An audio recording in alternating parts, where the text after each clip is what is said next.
How to recover your Facebook account if basically it has been hacked or compromised. Hi everyone, welcome back to our channel. In today's video I'll guide you on how you can recover your Facebook account if it has been hacked, so make sure to watch the video till the end. So let's say that your Facebook account is compromised. Somebody logged into your account, they changed the email and then changed the password. What do you do in that cases? Well, sometimes if you're lucky, the hacker could have only changed the password and you can still recover it using your email address.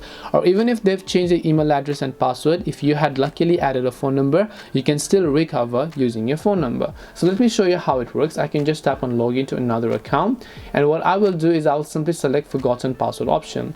In this case, I can simply enter the mobile number for my account. Once I enter the mobile number for my account, I can simply go ahead and continue if the account was saved in my case.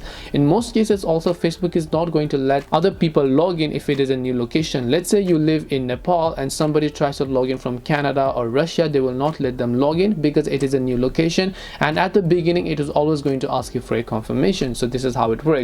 Next time, whenever in the future, if you just happen to recover your account and maybe just basically create a new password and so on, if you want to prevent this hacking stuff, then in that case you want to simply turn on two-factor authentication, which means that you want to add a security mobile number, a recovery email as well, and many other details that you can use in order to turn on two-factor authentication if that account is very important to you. Hope this video helped you as to how you can recover your Facebook account if you have forgotten or maybe if it has been hacked. If you have got any more questions, feel free to leave them down. Thank you for watching and see you in the next video.